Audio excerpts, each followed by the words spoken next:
Release and get fun, in-depth coverage and analysis from the latest in professional wrestling in AEW, WWE, NWA, Impact Wrestling, or the world of entertainment. From hit TV shows to your favorite sports like the NBA or NFL. All things music, movies, and beyond, while trying to make sense of this crazy world we live in.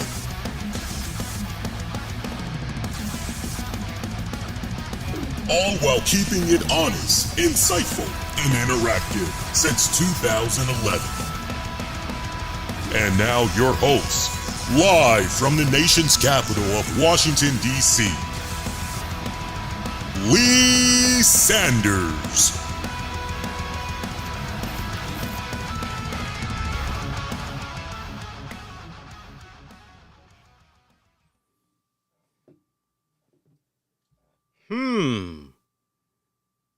Now that is weird. That is weird. Let's see what we can do there. Something's going on with the microphone. No, actually, microphone is good. What's going on with the webcam? That's what happens when you haven't done this in a good minute. So that's not it. Hang on, guys. Hang on. Is it maybe this one? Huh. Interesting. This is what happens when you haven't done a goddamn show in like 2 weeks. You're trying to figure out what's going on with the webcam. Well, do you guys got audio? That's the first thing I want to establish. Yeah, okay, so you guys got audio. What's going on with the video? That's what I want to know. Okay, so let's see here. Give me a second here, guys. Oh, yeah, turn that off. I don't even know why that's on. There's an old web camera. Hang on here. So it's not, is it that one? Hang on here. Maybe it's this one. And let's click on properties. Yeah, it should be the Brio. You should be connecting. Interesting. Yep. I don't know, guys. That is weird. Hang on here. Let me move this up. See what happens. And let's hit reset. Turn that off. Just turn this off. That's fine. Turn it back on. Nope. Huh. Maybe something is unplugged. It's the only other thing I can think of. Hang on. Oh. Let's see here. Bear with me, guys. We're going to try to figure out what's going on here together. But, I mean, my settings, everything has been the same since 2 weeks ago. So, I don't know. Huh. Is there an update maybe? I bet you there's an update. If there's an update, that's going to piss me off. Hang on here. Check for updates. There's currently no updates. Okay, so there's currently no updates. And yet the webcam, for some weird reason, is not coming on. Huh. All right, let me look at this real quick here. I'm going to play around with this for about 90 more seconds, and then if I can't figure it out, hang on. We're going to do a show. It's just a matter of figuring out what is going on with the webcam. Let's see here. Properties. I don't think that's it. Let me see here. Webcam. Brio. I tell you what, let me just do this. And then let's go to that. That seemed to do it. Okay. Now, that's the default webcam. We don't want that webcam, though. Yeah, we don't want that webcam. So let's Let's discard the changes. Okay. And then properties. So it looks like my Logitech Brio webcam is grayed out. Let me just and then put this bad boy back in.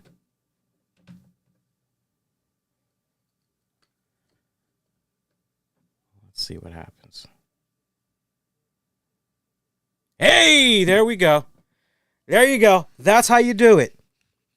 That is how you do it. All right.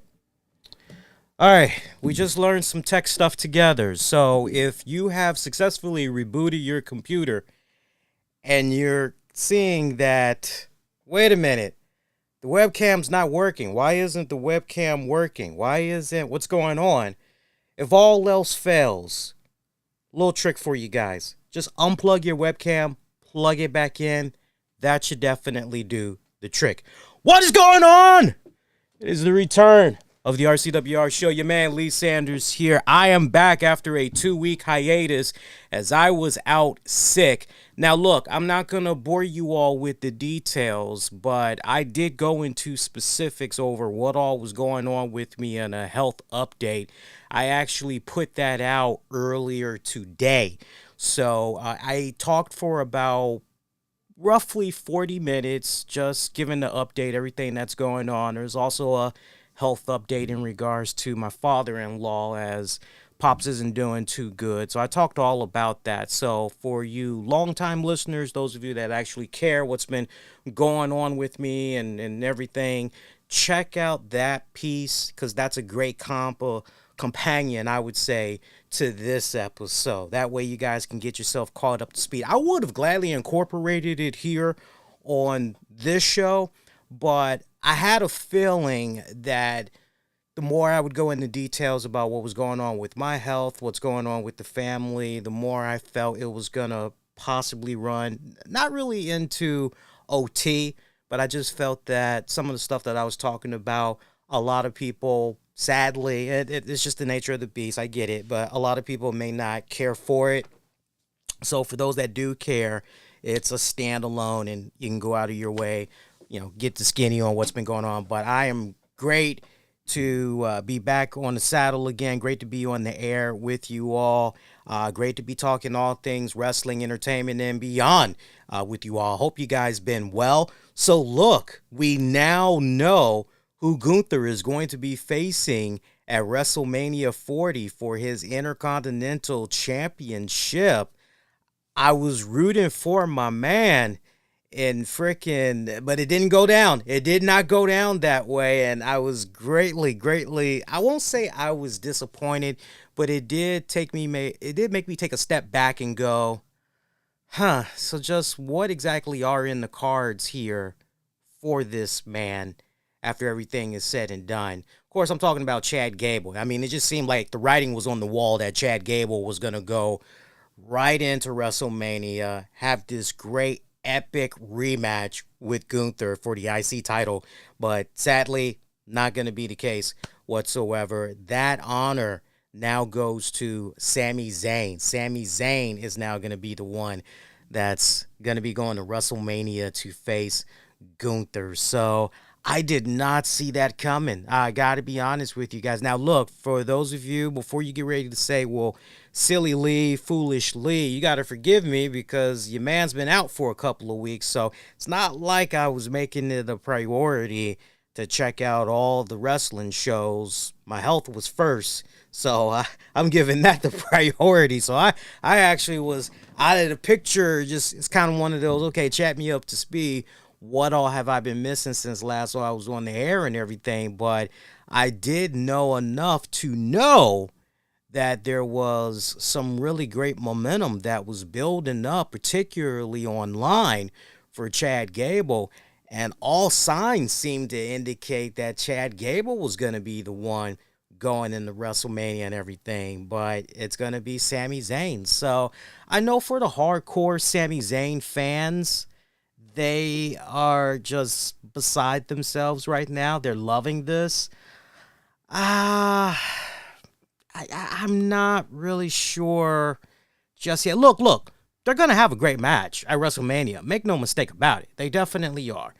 And as far as the quest that Sami Zayn has been on since the start of 2024, which has been, look, I want to be taken more seriously as a main event contender. I want to be taken more seriously as a singles competitor.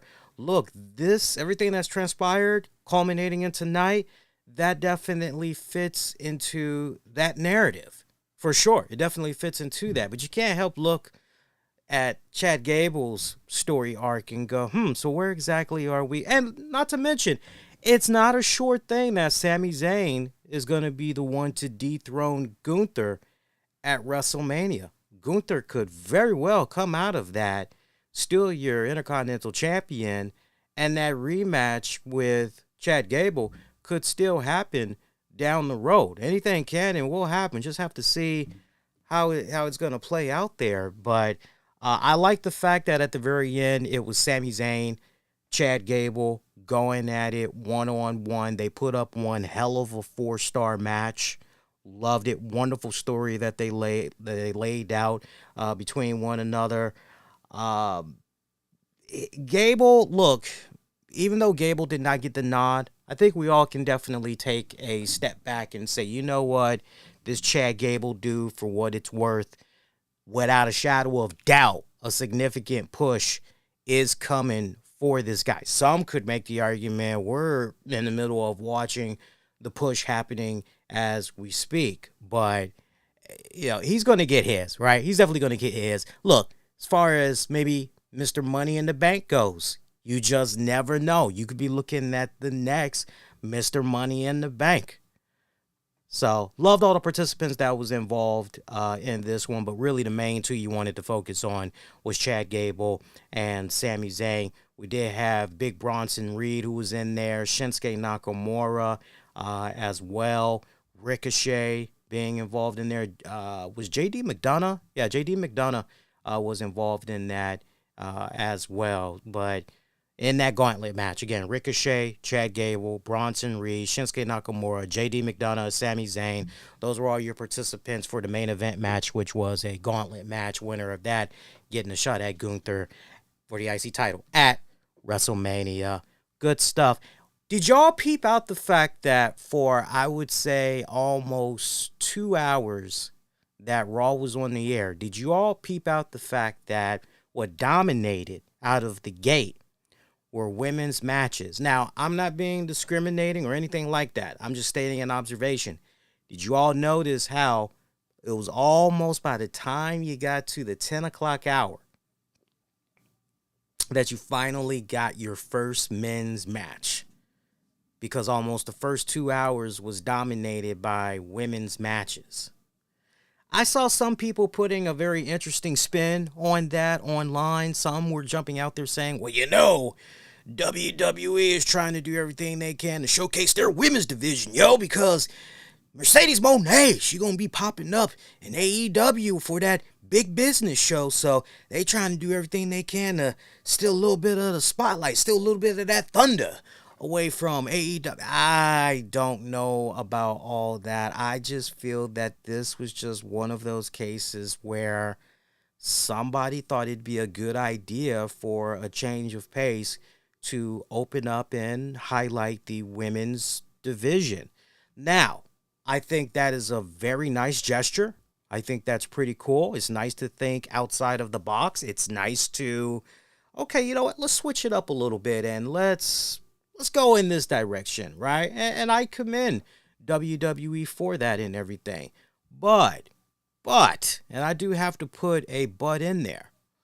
When you're doing a women's match after women's match after women's match, that is only going to appeal to a specific core audience. Let's be honest. Let's be honest with ourselves here. Let's not beat around the bush. That is only going to appeal to a specific core audience. Now, I hate to be that bearer of bad news, but we've all been there. Hell, we know that one friend or that one person. We know that person on social media that will jump out there. Oh, it's a women's match. Regardless if it's WWE, AEW, or, oh, it's a women's match. I don't care about the women's match. Yeah, about that time for me to go use the bathroom. You know what I mean? Right? Don't care about that match. I'm going to go do some laundry. Right? So, to have 3 back-to-back women's matches, I can't wait to see what's going on with the viewership, and particularly how much stayed around, if there was a plus gain throughout. Now, don't get me wrong, the Becky Lynch, Liv Morgan match, I enjoyed the hell out of that match. I don't know about you guys, but I actually enjoyed the hell out of it. I will admit, the first little bit of the match, it started off rough. You had a very, very, I won't say scary, but I definitely was, ooh, that don't look good. Don't do that again. There was a spot that had came from a suicide dive. Yeah, that kind of had me a little, but it seemed as the longer the match went, the girls, whatever jitters was going on, whatever was happening, aura-wise, they were able to shake it off, and they were able to go out there and have a really great freaking match. It was good stuff. I loved it. The girls told a fantastic story. They went about 15 minutes. Becky Lynch picking up the win in that one. Becky giving a little bit of a nod to Liv Morgan, a little bit of respect afterwards. Rhea Ripley coming out there afterwards and questioning Becky Lynch, wondering why she's doing everything that she's been doing these past couple of weeks, why she is putting her all into these matches that she's been having these past couple of weeks, as she pretty much brings up the question, yo, at this rate, by the time we get to WrestleMania, ain't really gonna be hardly anything there of demand. Basically, this was Rhea Ripley telling Becky Lynch, yo, look, you better bring your best A game. Because if you're depleted by the time we get to WrestleMania and all that, like, you ain't gonna stand a chance. That pretty much was the whole message in a nutshell. Backstage segment later on, Becky Lynch running into, I believe it was Liv Morgan, and Nia Jax just out of nowhere, beating the holy hell out of both of them. Cameras would catch up to Becky Lynch later on in the night while she was licking her wounds, as we found out that, I believe on next week's Raw, we're going to be seeing Becky Lynch take on Nia Jax in a last woman standing match. That should be pretty damn good. I'm actually looking forward to that one. Nia Jax has been on freaking fire, so I'm loving the work she's been putting out there so far. I know a lot of you guys, even though you're quietly, you're not going to admit it out loud, but quietly, you're definitely going, yeah, man, she really has been putting it out there, for sure. Remember, I said 3 women's matches. There was another one, which was Maxine Dupree and Ivy Now taking on Candice LeRae and Indy Hartwell. It was a tag match. Team of Candice LeRae and Indy Hartwell picking up the win. This pretty much came after some trash talking was going on from Candice LeRae. So it seems that WWE is well aware of what's been transpiring on social media revolving Maxine Dupree, and they essentially are trying to take this and turn it into a story arc, as at one point we saw Candice LeRae just talking a hot game of trash to Maxine, saying to her, hey, you think it was really bad what the crowd had said to you a couple of weeks ago? You should hear what some of the women in the back have to say about you. And then jumped out there and said, hey, your dead brother. It's awesome that he's not here to see this, because if he was, he'd be ashamed. He'd be embarrassed. And Maxine takes offense to this. She looks as though she's getting ready to bawl out in tears and run out the ring or whatever. Indy comes in with a huge kick to the face and pretty much pick up the 1, 2, 3 right after that. So I don't know. I find as I get older, I do know, I personally find that as I get a little bit older, I look at certain things and I don't exactly, I don't know if really we should have gone with that. I don't really know if we should have evoked that. And I was fine with all the trash talking that was going on with Maxine Dupree and Candice LeRae. I was fine with the interactions that was going on and everything. But do we really have to mention the whole thing of the dead brother? Don't you think that might have been a little bit of, I would say, overkill? I think that was a little bit of overkill. That's just me. Y'all can say, Lee, you're getting a little bit old or you're getting a little bit soft, but for me personally, I just think that was a little bit of overkill. I could have personally done without it. But look, if it garners the right type of attention that needs to be given, right? If it garners it, then you know what? You got to go with the flow and everything. The crowd seemed indifferent to this. And I think a large part of that, if you're going to do something like that of a segment, you need a couple of things to really be working in favor.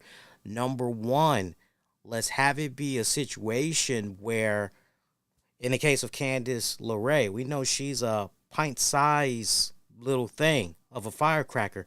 Let's make sure that whatever microphone is supposed to be on her clothing is on, and it can pick up whatever she is saying to her opponent. Let's make sure that the volumes and all that, let's make sure that all is on point, because I can just imagine the people at the arena, they're wondering what's going on. I would imagine they could barely hear, if not hear anything at all, of what Candice is saying to Maxine. And it just, it did not resonate well. And you shouldn't have to, if you're part of the live crowd, you shouldn't have to rely on the Titantron to give you a replay of what happens. Like, if you got to do all that, first of all, that's overkill. You blew it. The moment is now over and done with. You cannot get that back. So I'm not a fan of how all that had played out. And for me, I was more interested in, whoa, damn, what a 180 in Candice LeRae. And if you say to me, oh, well, she's been doing this the past couple of weeks now, this isn't anything new. Again, I've been out health-wise, so you got to forgive me. But it's still, for those that's not been watching the product regularly, to see this Candice LeRae that's now on their TV set saying, wait, what's going on here? Yeah, so I don't like the way that this was all set up when it was all said and done. And if anything, for me personally, it made me more interested in the new turn and Candice LeRae and not feel sympathetic at all towards the Maxine Dupree character. So WWE has really got their hands full with everything right now. They got to go back to the drawing board and figure out the best winning formula for this. Third women's match. There was a tag match, if I remember this right, and it was for the women's tag team championship. Kabuki Warriors taking on Shayna Baszler and Zoe Stark. Kabuki Warriors still your tag champions. Solid match. Decent closing, final minutes. Kabuki Warriors picking up the win. No Bayley sighting for those of you that are curious. No Bayley sighting at all. R-Truth taking on Damian Priest. Pretty much a squash match. All said and done. Jey Uso puts out a challenge. Hang on, guys. My furry little daughter is just whining her little butt off. Jey Uso putting out a challenge to his brother Jimmy Uso to go one-on-one at WrestleMania. Whether or not Jimmy will be accepting that challenge, we'll have to tune in to SmackDown to find out. And another good reason to watch SmackDown, because SmackDown is going to be live in Memphis, Tennessee. Dwayne "The Rock" Johnson will be returning there, as well as telling the wifey literally earlier tonight. I said, ain't this a damn shame? We normally get a WWE WrestleMania tour that comes through the DC metropolitan area every single year. But this is the first year in a long, long time that DC ain't getting the WrestleMania tour love. And I was saying to her, ain't that messed up? Like, they got The Rock, they got Cody, they got this person, they got that person, and we don't get a taste of that.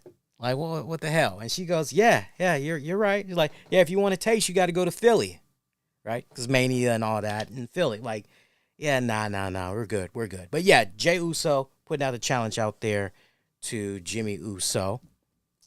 Just trying to think if there was anything else noteworthy that was interesting from tonight's show. I mean, we pretty much just ran down everything. I know that Judgment Day is still running, not really running circles, but they are dancing around Andrade. No Dominic Mysterio this week, but Rhea Ripley showing Andrade some love, saying, hey, I was speaking with Dom, and he ain't here this week, obviously, but let's all get together next week and let's talk some business. And Andrade was like, yeah, I'm definitely down with that. Yeah, for sure. Let's talk business. So I can't wait to see exactly where that is going to go, how that's going to play off and everything. But no, other than that, pretty much that was it for Monday Night Raw. I am not leaving anything out unless there's something specifically you want me to run down. That pretty much was the show when it's all said and done. So, you got the show on your DVR or you got it on demand. I would say go out of your way, check out the Liv Morgan, Becky Lynch match. You definitely want to check out the Gauntlet match, right? Check all that out. Oh, you know what? I'm glad we're still talking. The Cody Rhodes segment was actually pretty good. Cody Rhodes had a interview segment with Michael Cole, and that was actually pretty good. I enjoyed that for what that was worth. Matter of fact, I did jot down a few notes from that segment. Let me just go to my notes here real quick. Yeah, I definitely want to show that some love. You want to talk about emotional context and character development and all that. That was the freaking segment. I love that one for what it was worth. Where is it? Hang on here. I'm trying to go to my notes here, see if I can. Yep, I got it. So this one was some good stuff, as Michael Cole asking the most obvious question, yo, why did you slap The Rock? Cody basically saying, yo, there was a receipt that needed to be cashed in. It's like, okay, right? I mean, come on, seriously. And then Cole wants to know why Cody agreed to the tag match on Saturday. Why did he agree to team up with Seth Rollins? Because after all, you look at the history between Cody and Seth Rollins, and like, how can you freaking trust this guy when it's all said and done? And Cody talks about how it's basically through the rivalry, the rivalry that he had with Seth Rollins that had him end up having respect for Seth Rollins in the process, and that if he was going to be throwing it down with anybody, he can't think of a better person to be by his side than Seth Rollins, which really brings the whole narrative to mind as far as, could we be looking potentially at a backstab at WrestleMania? Could we maybe be looking at a double backstab at WrestleMania? Is it even possible that Seth Rollins could be acting as a double agent and that he's actually acting in favor of the bloodline, and he has struck up some type of a deal with Roman Reigns or whatever, and when it counts the most, he's actually going to betray Cody? Is it possible that could? But then you're also thinking, is it possible that The Rock is acting as a double agent, and could he maybe show his true colors and end up turning on the bloodline? I mean, there's so many interesting ways between now and WrestleMania that this could go, but this is definitely something as a fan you're kind of having in the back of your head. And it's not called fantasy booking, it's just, wow, like, seriously, this could go in a couple of directions here. What if all this were to happen on the same night? Right? So a lot of stuff that could be at play here and everything. Cody talks about how people want to change and that it wasn't too long ago that Cole was in a plexiglass back when he was the acting as the advisor for the anonymous Raw general manager. You know, we never did truly find out the identity of that cat and all that.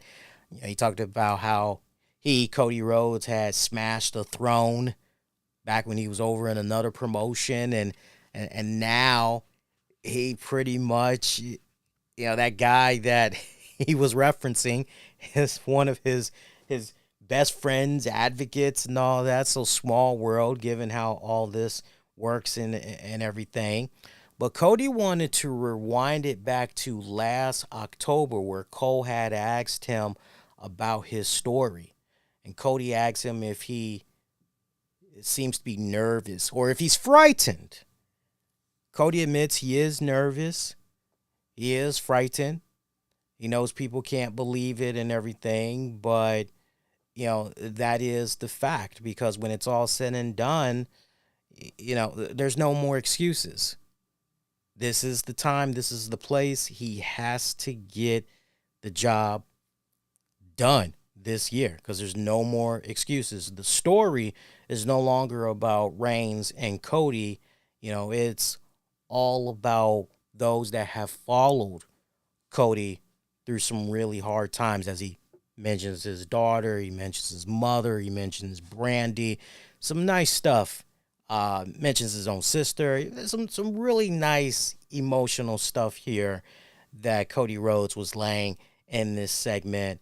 You got goosebumps as you were checking this out. I loved how he ended it strong with the message to Roman Reigns, letting him know, hey, a long time ago you had said that we were entering the third inning. Well, Roman Reigns, I'm here to tell you we're done with the third inning. It is now the final inning, and that Cole will have the honor of saying after night 2 of WrestleMania that for the first time in WWE history, a Rhodes is a WWE undisputed champion, that Michael Cole will be able to say at WrestleMania 40, Cody Rhodes has finished the story. Good, strong, nice home run of a segment right here. And the thing that I love the most about Cody Rhodes when it comes to these segments, I know a lot of you guys too, but it's really not stressed enough. Whenever he does these talking segments, you just got to admire how he does it in such a way where it's not an interview. Okay, you ask a question, I come right back. He does it in a conversational format. I really, really love that. And I love how, so many times you go to your favorite wrestling promotion on the TV show and you see the guy always with the microphone and they're just looking dead at the camera. They're just playing up to the camera and that's it. Cody does not do that. Yes, he is well aware of the camera. Many times we have heard Cody say, hey, to those of you at home, you got to forgive me because I'm going to turn my back just so I can acknowledge the crowd here. But Cody constantly is playing up to the entire arena. He's playing to, he's going 360 besides also playing to the TV at home. You can't teach that. You either got that gift of the gab or you don't. And Cody just does that so damn well. Every single time it comes to his segments, I know that I'm going to get something that's going to be entertaining, definitely going to be memorable, and he has not disappointed. He has not disappointed. Speaking of talking segments, I love the segment that went down between Seth Rollins and Drew McIntyre. Drew McIntyre trying to give Seth Rollins his props for, hey, you told me a while back, get away from this whole finger pointing, the bloodline it was this person's fault, that person's fault, start taking some responsibility. And Drew McIntyre's like, hey, I did just that. I took your advice.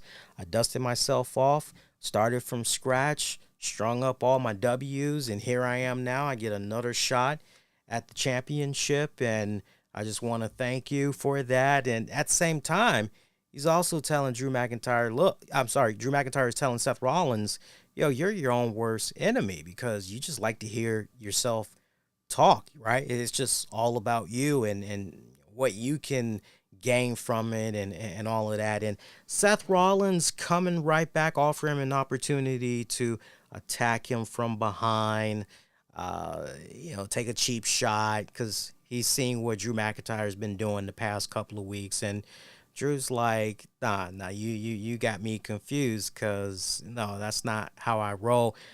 He ends up being called the biggest hypocrite, more of a hypocrite than CM Punk. Love how Rollins mentioned that name without even mentioning it, right?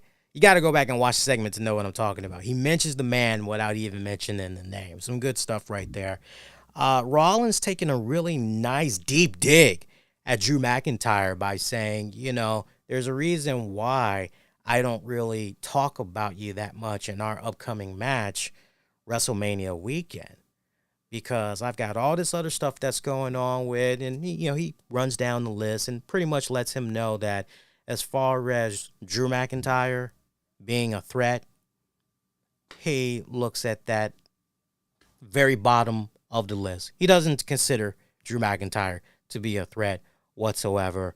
Drew McIntyre was about to kick his ass, but then decided, nah, you know what? I'm good. Save it for WrestleMania. So some nice, good added drama that's going on right here. I love that added friction because you're looking at that and you can't help but say as a viewer, but also look at it from a storyline standpoint and say, okay, we get that Seth Rollins is trying to do all he can to help out Cody Rhodes against the bloodline and all of that, but is he taking on too much?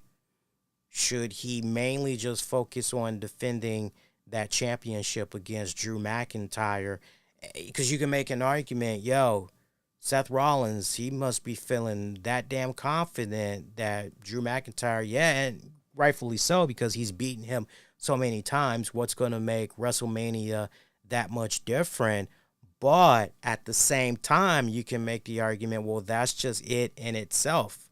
That is the problem, which is you're taking your opponent a little bit too lightly here because this man is pretty much at the end of his rope. He has nothing to gain or nothing to lose, and that is a very dangerous individual because that individual is willing to do any and everything it takes to become champion. He's got a serious chip on his shoulders. We've seen it time and time again, whether you are an NFL fan or you are an NBA fan. We've seen it time and time again where the hungrier team, usually the team that has gone years or decades without making a finals appearance or tasting championship and all of that, they're typically the ones that goes out there and gets the job done, right? And sometimes you got a little bit of choking going on, but for the most part, they get the job done. So some interesting dynamics, friction and dynamics that you got going on here on the road to WrestleMania. I like how this was laid out for this week. And remember, we still got a couple of weeks to go when it's all said and done. So I got to admit, though, that the first almost 2 hours, other than the talking segments, you're just kind of going, hey, I'm here, but if we don't pick it up soon, I think I might just dip for the night. But if you did stick around, you were rewarded. I think when it's all said and done, the Cody spot, talking segment, the Drew McIntyre stuff, good stuff. All that was good. Liv, Becky, actually a solid match. And the gauntlet match. Everything else is just pretty much filler as far as I was concerned. Time did go by pretty quick. I'll definitely give it that. But that was pretty much WWE RAW in a nutshell. Hey, we did pretty good. We got done talking about Raw in about, I would say about 30 plus minutes. So not too shabby there. So let's move on and let's talk about some other stuff here on the show. Appreciate those of you that's tuning in live here. If you haven't done so already, be a pal and follow the show throughout social media. Leave those ratings and reviews throughout Spotify, iTunes, all that good jazz too. Hey, let me ask you guys real quick. Are you all excited for the new X-Men animated series revival? We got just another week to go. X-Men 97. It's going to be dropping on Disney Plus. What is that? March 20th, I believe it is. March 20th. And they're going to be dropping 2 episodes. We're only getting a grand total of 10 episodes, but they're going to kick it off by dropping 2 episodes on that first week. So I'm very excited. I've already been going back, rewatching episodes of the old X-Men animated series. I didn't get to see all the episodes in its initial run when I was growing up. I know for sure I saw the first 4 seasons. I want to say it was really the final season. I didn't see all the episodes of the final season. So it's been nice going back, catching up on what I've been missing and everything. I know some of the voice actors aren't around from way back when, like the guy that used to do the voice for Magneto. He's no longer around. There was somebody else that isn't around right now either. But for the most part, it's the original cast that's coming back to play their roles and all that. I can't wait. I'm very excited. I've tried to not know as much as possible. Like, the less I know, the better. But the fact that as far as the character designs, it's pretty much, no, just as you remember from last you watched it, it's like, oh, okay, cool. Like, yay, let's go. So I'm excited for that.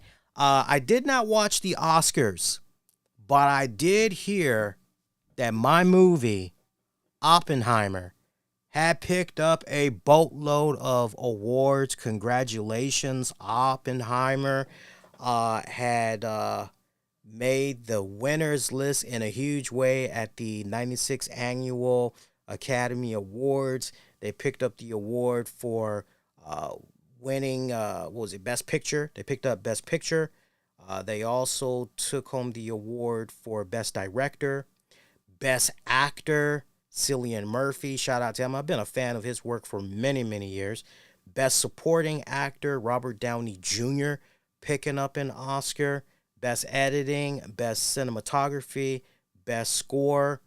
The win marks Nolan's first as Best Director. That is like really hard to believe because you think about Memento, my personal favorite.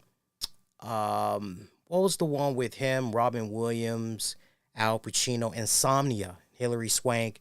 I loved what he did in that one. I thought that should have won a handful of awards, including Best Picture, but it did not get that nod. Remember, Dunkirk was heavily nominated as well, as that was a first for Murphy and Downey. But yeah, that was just whoa.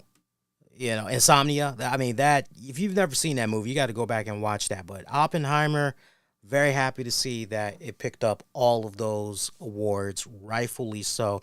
Now, for those of you that have your prescription, I was about to say, I said prescription.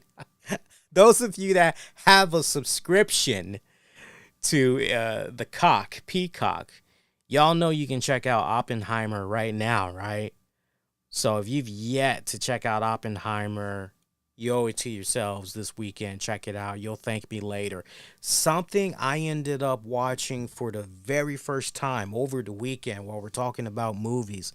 I had never seen it before. It came out in 2017. And I didn't finally get around to watching it until this weekend. Logan. I finally watched Logan. And it was funny because while I was in the mix of catching up on my studies, I ended up taking a break. And I said, okay, I need to unwind for a little bit. Let me just see if I can find something on the TV to watch. Couldn't find anything. So I said, okay, well, let me turn on Disney Plus. Maybe I'll watch some more X-Men. And something was suggested to me. You know how it is when you're on Disney Plus or whatever, Amazon, Prime Video, whatever. You'll get a suggestion. Hey, cause you watched, and one suggestion was, hey, Logan. I'm like, well, I never watched Logan. I watched the other Wolverine movies. I've seen all the other X-Men movies. I never got around to watching Logan. So I watched the first 30 minutes of Logan. And I was watching this in 4K quality. So it was, I watched the first 30 minutes and I go, yeah. Oh, this is good. This is so damn good. I got to watch this with the wifey. And so when she got home, I said, yo, you got to watch this with me. This is pretty damn good. This is some good freaking stuff right here. So she sits down and she actually watched the entire thing with me. And then afterwards, we talked about it, like, that's pretty damn good. And we both were going, okay, Marvel is in a very interesting position now that Hugh Jackman is back to portraying the role of Wolverine again. Like, they can tell whatever stories they want, even right on up to the events of Logan. But once we get to that point of Logan, like, that is pretty much it. And so I like it. I like how they borrowed elements, because as I'm watching this movie, I told my wife, I said, look, anything that you're not really sure about, just feel free to jump on in, ask a question, I'll help you out. And she's like, okay, well, why is this happening exactly? Where are they taking their source material from? Or is this an original story? And I said to her, well, they're borrowing here. They're borrowing a little bit from Old Man Logan. Shout out if you remember the story for Old Man Logan. But for those of you that don't, in regards to Old Man Logan, if I remember right, Old Man Logan, he has to do this thing for an Avenger, Hawkeye. He's trying to do something for Hawkeye and his family. It's been so long since I read it, but it's a very old Logan. And this Logan's got long white hair, beard. His white hair is pulled back into a ponytail, right? So it's borrowing a little bit of elements from that, but it's also borrowing elements from Days of the Future's Past. Great graphic novel, or miniseries, great miniseries, good stuff right there. The X-Men cartoon did a pretty fantastic job of kind of documenting that a little bit for what it was worth and everything. So, but I like how they incorporated those elements in order to try to tell their own original story with Logan. I loved it. I thought it was freaking fantastic. A great way for Hugh Jackman to go out. But like I said, now he's back into the fold again. I'm very excited to see what happens with this Deadpool Wolverine movie. I think it's going to live up to the hype and then some when it does drop. So we'll see what happens with that. Some really good stuff, though. Definitely some really good stuff, though. And in some other news, we were talking about CM Punk earlier. Shout out to my people that's in the Chicago area. Next Monday night, CM Punk is going to be appearing on Monday Night Raw. That should be a very interesting episode. So for you guys that are thinking about maybe going and you're a CM Punk fan, now you got even more reason, more than enough of a reason to try to see if you can go. I know as a result of making the CM Punk announcement, WWE made the announcement that they were going to be opening up more seats. So, and we know WWE, they have been killing it the past couple of weeks with sellouts. I mean, look, shout out to AEW as well. AEW, they have been, you see what's happening with their seating arrangements and all that for their shows. I mean, they are starting to get to that point of sellouts for their shows. Like, I think with this upcoming AEW Dynamite, I think last I checked, they had like about 600 seats available. seating capacity, 8,000 plus. I don't know the exact number, but you're going, okay, all right, cool. Like that's good. That's good for AEW and everything, right? That's good. I did not get a chance to comment on AEW's new graphics, new stage. I think it looks okay. A little bit too colorful for my personal taste. A little bit too rainbowish, but I do welcome the change. You know, it's a nice upgrade. I'll definitely give them that. It looks pretty badass. Also, I know Sting had did his retirement match at Revolution. I actually was supposed to do a Revolution post show, but obviously I was under the weather, so it was not feasible. But I did watch the show that night in its entirety. I even watched the scrum as somebody that has been a longtime Sting fan, met the man in person and everything. I liked the match. I liked how he went out when it was all said and done. Some of the stuff I could have personally done without, whether it was tempered glass, sugar-coated glass, honey frosted glass, whatever the hell you want to call it. Just the glass spots with Darby and Sting, particularly the one where Sting went through and that had sent pieces that into the fans sections. Some of the fans got hit by it. That's just very dangerous. That just leaves you open to lawsuits without a doubt. And I would not blame any of the individuals that were at those events that decide, okay, you know what, that was a little bit reckless there. You know, at least thing they could have done was give us a little, a shield or something to try to remember Gallagher. It got to a point where you knew what was going to happen at a Gallagher show. So if you didn't want to get hit by all that stuff, it got to a point where you were allowed to, bring a raincoat or whatever. Hell, some of the people that be part of the stage crew, here, if you guys want a shield, and they pass out these long tarps that you could basically use when he would start busting watermelons or whatever, right? So I'm very curious to see how that's going to play out for families that are going to try to pursue litigation against AEW, whether or not it's going to go somewhere or there's going to be a settlement.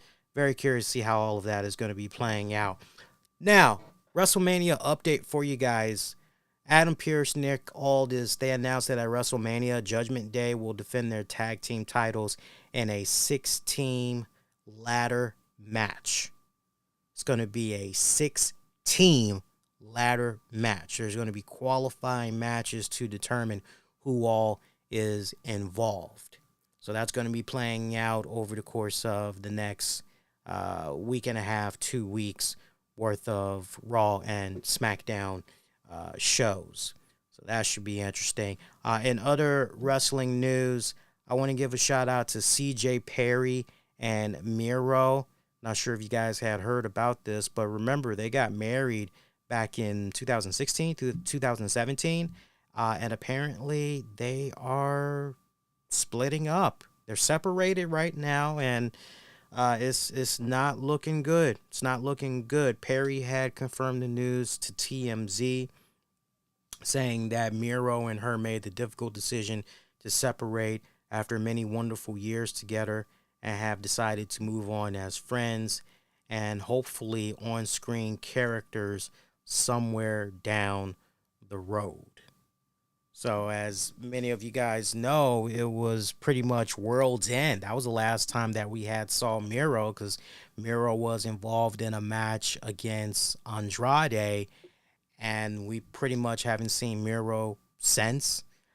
We haven't seen CJ Perry since. We know she's been dealing with a weird finger viral fungus infection that's been going on and everything. Yeah, you just hear that and you go, it always breaks my heart when I hear of a couple and then you see the couple. It's like, oh, well, they look pretty nice together. They look like they complement each other very well. You hate to hear when a relationship is no more, especially when it seemed as though those two people were clicking. And yeah, there's certain things that you look at when you see certain couples and you go, man, need to try to strive to be like that. Need to try to take a couple of elements from that, because obviously they're doing something right. Borrow a little something from that and try to put that into your own respected relationship and all that. Like, obviously we all got problems. Like, nobody's perfect and all of that, but it just breaks your heart when you see certain couples, because they seem to complement the hell out of each other very, very well. Did CJ and Miro. And to just hear this, it just feels so left field when it's all said and done. It almost kind of reminds me, and I'm not making it be about me in any type of way, so please y'all don't take it like that. But it just almost kind of reminds me of some friends of mine that are dealing with their own.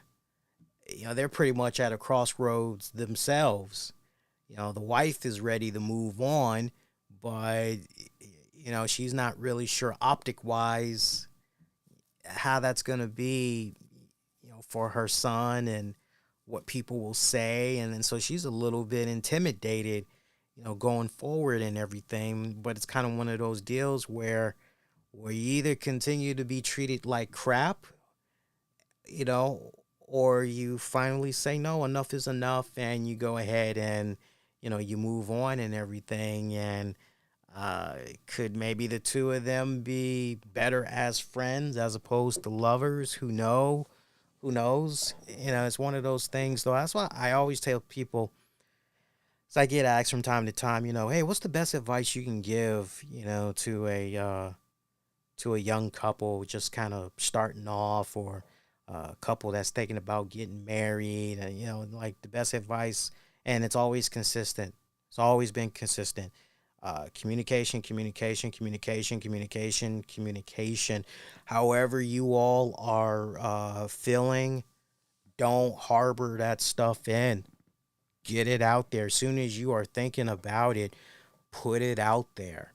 Because if you harbor that crap for so long, it just manifests and it turns into this thing that it really has no business turning itself into. And things can just get so blown way out of proportion when you have the type of relationship where, yo, man, I can tell my significant other any and everything. I mean, we have a open door policy. We can communicate whatever is on our mind. We can, and we know we won't be judged. We won't be ridiculed. We won't be yelled at, scolded, none of that crap. We can get it off our chest and, and we can handle it accordingly. And it's one of those type of deals. It's a lot of work. Relationship. It's a lot of work.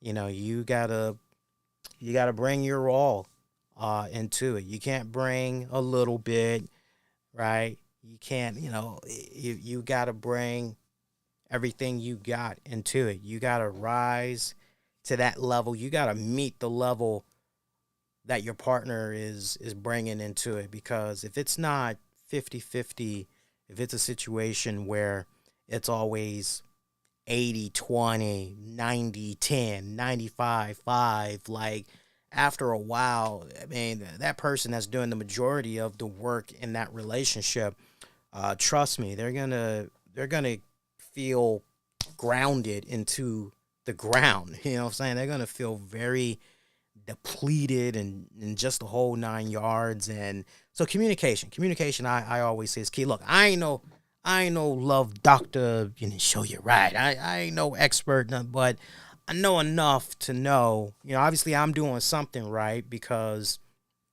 if I've been with the same woman since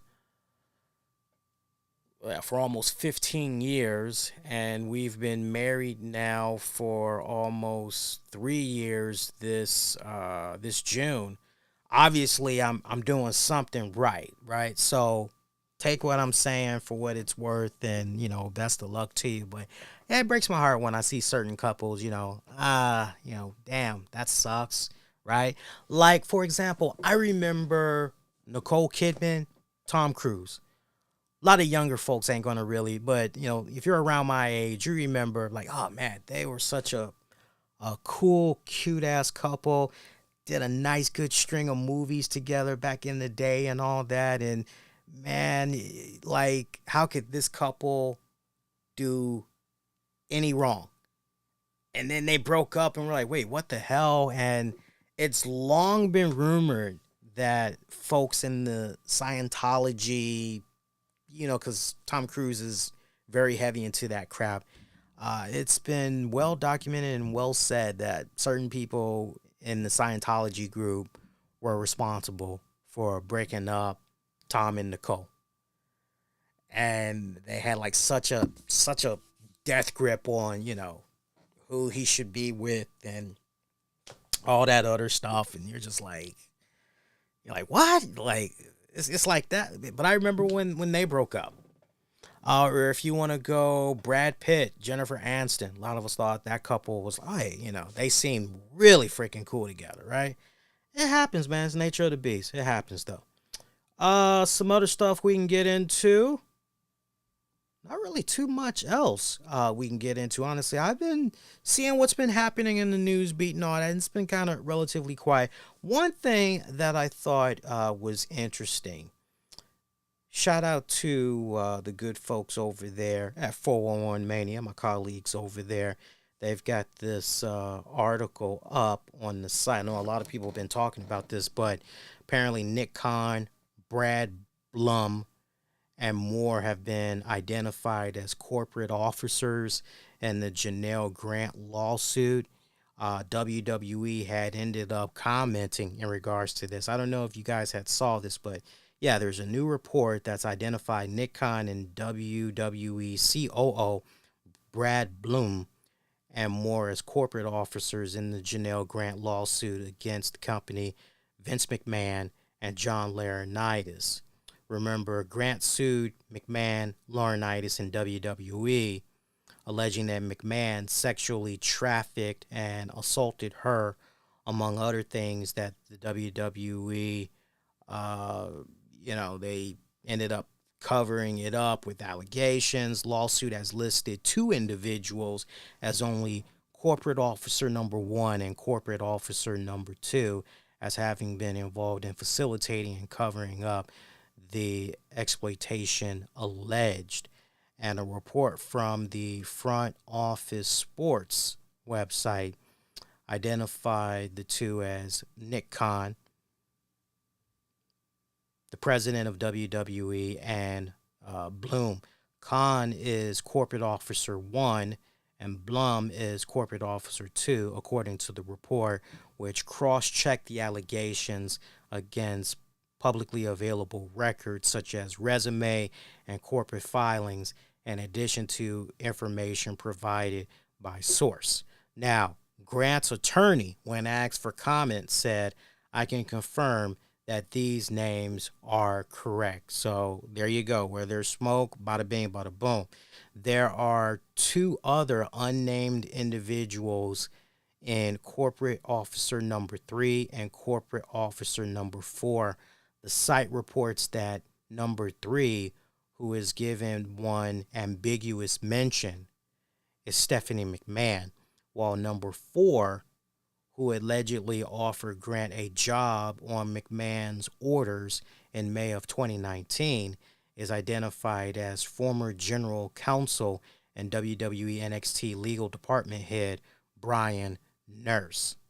It's important to note that the suit does not explicitly make any claims regarding whether Khan, Blum, or the others were aware of the alleged acts of sexual assault or degradation.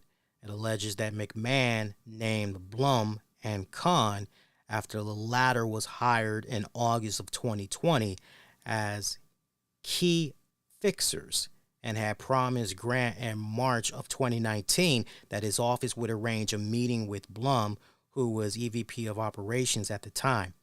Grant allegedly met with Blum the next week and was hardly asked any questions. She was soon hired for a job in the legal department for a $75,000 salary. The suit alleges that McMahon told Grant in February of 2020 that he'd been warned by Blum that a lot of rumors circulating about the relationship between McMahon and Grant, and she was immediately transferred to another department. It also says that McMahon told Grant after she signed the NDA about the matter that if she needed anything, Blum was one of two people she could call.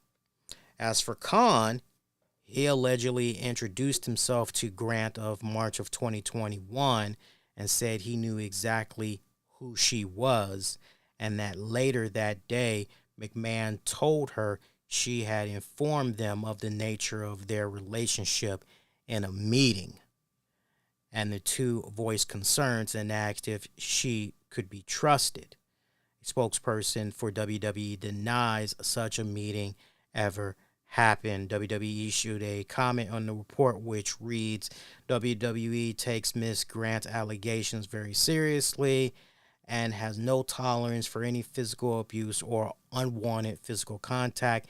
Neither Nick Khan nor Brad Blum, prior to the lawsuit being filed on January 25th, 2024, were aware of any allegations by Ms. Grant that she was the victim of abuse or unwanted physical contact, nor does the complaint allege that either had knowledge of such. What did I tell you guys some weeks ago?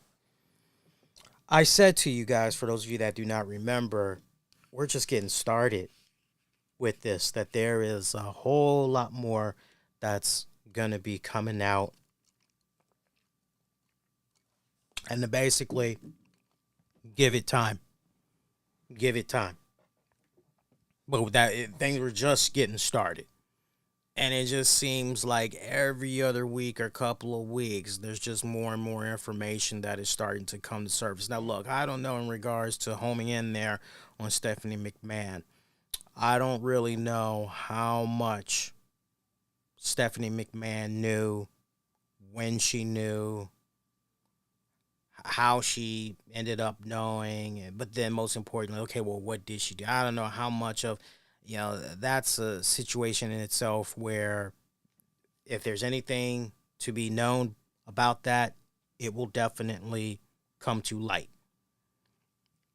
But, you just hear this type of stuff, and I don't think, honestly, at this point, it's interesting because if you would have asked me last year, hey, Lee, do you think Stephanie McMahon will return to the WWE? I would say, oh, hell yeah, hands down, yeah. Way back then, right down to the point, I remember I was doing predictions and all that. Yeah, Stephanie will come back. But this stuff that's going on, it just seems like the deeper we go into this, and the more we hear about, well, wait a minute, potentially this person, wait a minute, potentially that person. You're just kind of looking at certain individuals going, and Stephanie particularly. I know a lot of people are looking at Triple H, Paul Levesque, and they're going, but see, here's the thing that you really got to make sure when it comes to Triple H, Paul Levesque, as far as getting your eggs in a row. When it comes to that particular name, it's a case of when did he know and what position did he have at that time? Because if it's a case where Triple H knew what he knew going as far back as maybe when he was still a full-time talent and he wasn't, taking on any executive roles just yet, obviously, that's a case right there where, okay, exempt. But then you go, okay, well, once he did start coming into managerial power, all right, now what's going on here? How much did he know? When did he know it? And did he do anything? Or, when he did know, or was it a case where, right? This is still one of those, of course, it's nice to speculate. It's nice to talk about it and everything like that. It's just one of those situations where you can't jump the gun so fast. I know a lot of people do. A lot of people want to jump the gun and, guilty, right? And all they knew, and right? I get that. But we have seen time and time again what happens when we as a society become so reactionary and we're already, okay, this person is guilty, or this person, before even more information comes out. It's one of those instances where no, for this particular case, you really gotta just take a step back, look at everything that's out there so far, and really say to yourself, there's more to this story, and we need a lot more to surface before we can really definitively put some type of okay, here's the official opinion on this one, right? A lot of people are wondering, hey, are we really officially done here with everybody involved under the McMahon regime, just as far as any and everybody that may have knew about Vince McMahon's escapades with this woman, or just in general? Are we truly really done? Or are there still some, just the good old boys? Are there still some of those good old boys in the WWE that need to be flushed out? Like, yeah, we know that the company is no longer McMahon's. It's now Ari Emanuel and TKO and all that. But still, are there any, good old boys that's still floating around that really need to be flushed out? I know some people are eyeing Triple H. Some people are eyeing Bruce Pritchard. And there's a few other names. It's kind of one of those, look, before we rush to judgment, yeah, it does look mighty freaking, but we still need more information to come to surface. And that's depending on how far this goes, this trial. If it goes there and there's no settlement, then you're going to enter the whole discovery phase. And then from the discovery phase, that's when a whole lot of cross-referencing is going to be done. And so it's going to be interesting to see how far down the rabbit hole this goes. But it is to be continued. I can't stress that enough. I know we as a society, we want to be so reactionary. I get it. I get it. We think we know the entire picture, so that's enough for us to comment on and pretty much go from there. And it's very easy to do, but we've got to pump the brakes, take a chill pill, and just wait. Just wait it out. Get more information as it comes about. Let's see. Other than that, we're at about the 1 hour and 13-minute mark right now. I'm going to go on ahead and say, let's stick a fork in it. Let's call this episode DONE done. You didn't expect the episode to be done this soon. I know. I'm trying to come back in slow bursts when I'm feeling as though, okay, I can go a little bit longer, then so be it. But I want to just get my toes wet for the first couple of weeks, get back into the groove of things. But have no fear. We got another show that's going to be coming up for you guys this Wednesday, March 13th. 2024. I'll be live with you guys after AEW Dynamite goes off the air. I believe that is that the big business show, or is that going down next week? I just know we're going to be on after Dynamite goes off the air. So I'm looking forward to talking about that. Of course, I'll share my thoughts in regards to Kevin Kelly being fired from AEW. Loads more wrestling news that we can get into on that episode for certain. So, meantime, be kind, rewind, check out previous episodes you might have missed on demand and on the downloads. Wherever you get your podcast, just search the RCWR Show. I want to give a shout out to some of our sponsors. Shout out to the good folks over at ShopTotallyT-shirt.com. Whether you have a sports team, company, or charitable event and need custom t-shirts, hats, or hoodies, ShopTotallyT-shirt.com can help. They've got the best and high quality at great affordable prices and top-notch customer service. Check them out today, ShopTotallyT-shirt.com, We're also brought to you in part by the good folks over at mercsaver.com. That's spelled MERCSAVER. They have unbeatable deals on 99-cent items or less. New items are being added daily. And if you do a purchase of $15 or more, you get free shipping. You heard me right. $15 or more on your order, and you qualify for free shipping. Check them out, mercsaver.com. We're also brought to you in part by doback.com. If you're looking for the perfect gift for him, her, or for the kids, doback.com has deals, discounts, coupons, cashback offers. Check them out today.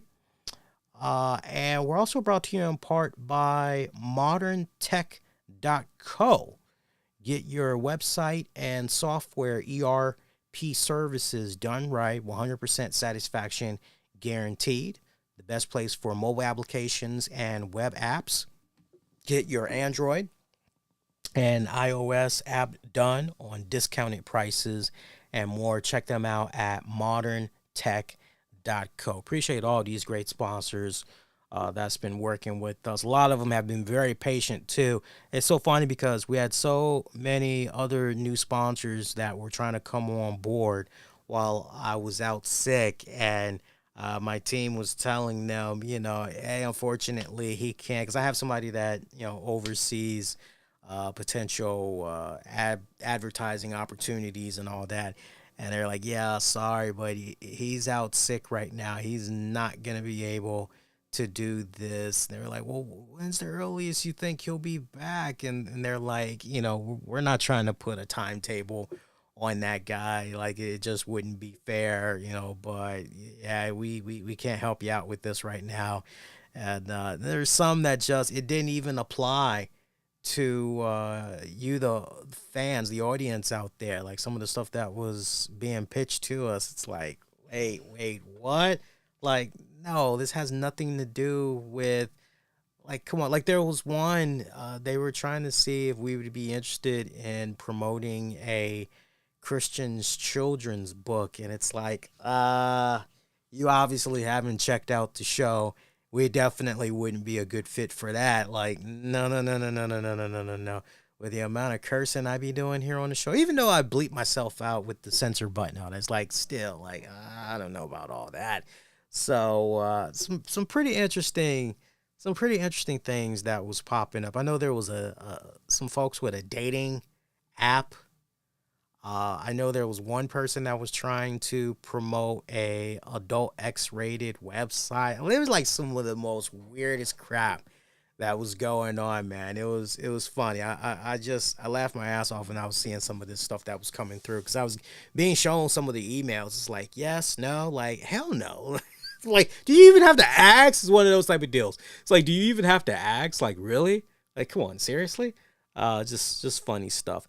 Like I had said earlier, if you guys are just now tuning in and you had missed it, I did a 40+ minute show earlier today, giving you guys a health update on myself and letting you know what's been going on with me and everything, what's been going on in the Sanders household. So if you guys have not heard that yet, check that out, because that's actually a really great companion piece to this episode that you got right here. That way you have a complete picture. I would have included it in this episode. I would have just spoken about what's been going on with me on this episode, but I just feel it would have been a disservice to those that maybe would have felt a little bit uncomfortable hearing about some of the stuff that I was going to be bringing up, and some people, unfortunately, where's the wrestling? So I kind of wanted to not have it be too doom and gloom. So, but yeah, definitely go out of your way. Check out the companion piece that was put out earlier. Help you guys have a more well-rounded, complete picture and episode when it's all said and done. But again, we'll be back Wednesday, March the 13th, 2024. My tattoo guy, he did a really good job hooking me up. He's already hitting me up. I had told him some weeks back, hey, look, I'm getting ready to start up a new semester of classes. Give me some time to, get through, navigate those classes, and, once I can get a free moment from that, obviously we'll run this back. We'll finish up the tattoo. Man, it's day one of my spring break because my classes resume next week. But it's day one of my spring break. I don't know if this guy, I don't know if he knows my schedule or what, but this guy hits me up day freaking one. And he's like, yeah, so can we get you to come back in? Can we finish that tattoo? And it's like, man. It's like, man, can a brother chill? Seriously, can a brother chill? The weekend I had 10 assignments that was due. It was stretched out across multiple classes. But over the weekend, I had 10 assignments that was due. Actually, no. 15 assignments that was due over the weekend. So I'm running around with my head cut off, and I'm just and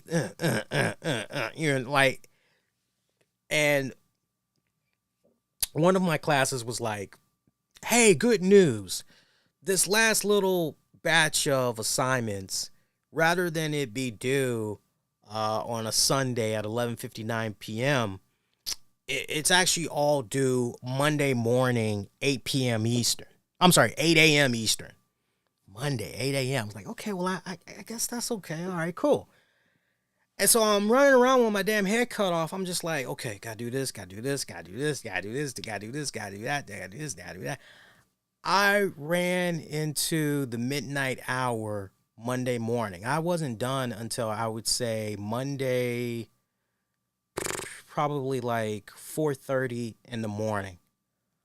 My wife is getting up for work. That's how much of an all-nighter I had pulled. And my wife is looking at me and she goes, damn, you're still up? I'm like, yeah, I just did the last little bit of homework for my classes. And she's like, are you done? I'm like, yeah, I'm done now. Now I get to chill. And she's like, so what are you going to do? I'm like, it's spring break. I'm chilling. I'm going to recuperate. I'm going to work on my back and all that good stuff. And yeah, I'm going to just relax. She's like, okay, well, that's good. I said, yeah. But see, me and her were already talking about hitting my tattoo guy up. It was just a matter of, okay, I'm going to do it on my terms when I feel I'm ready. But I knew I wanted to do something in the next 2 weeks. And couldn't even enjoy a full day. And my tattoo guy's like, so can we get you to come back in? It's like, no, he's really excited. I love the brother. He's really excited for the tattoo. For him, it's an original piece of work.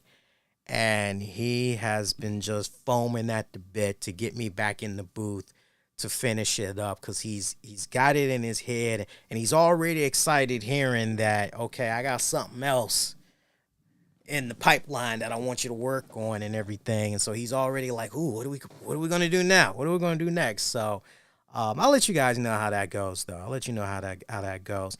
I'm thinking about getting something Alice in Chains related of a tattoo. I don't know how we get that next, but first things first, I want to kind of just finish this up and then expand all that good stuff and everything. So I'll keep you guys posted on that one. All right. Talked a little bit long enough. Almost ran about 90 minutes. Sorry for the yakety yak, but at least you almost got a 90-minute show. Like I said, for the next couple of weeks, it's going to be short for a bit.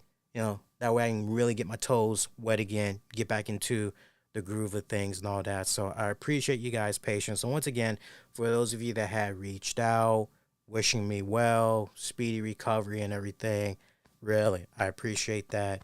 Thank you guys a ton. It's interesting because, I see the people that pop up. I know the regular listeners. I know the ones that give a damn, especially the ones that go out of their way to send messages and all that. And then I see the ones that just give a damn about getting themselves out there. It's really about just promoting themselves. And I pay them no mind because it's obvious what they're about, right? It's all about them. So I don't give them the time or day. But, to you guys out there, you keep it on the real. I appreciate you guys tremendously. All right, so you all rest up.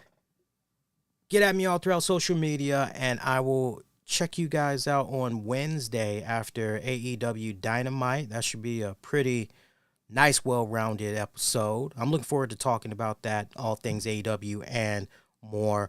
Once again, be kind, rewind. Check out previous episodes you might have missed on demand and on the downloads. And until next go round, my pretty babies, I'm wishing all of you all to be safe. Most importantly, be kind to one another. Take care, y'all. Peace.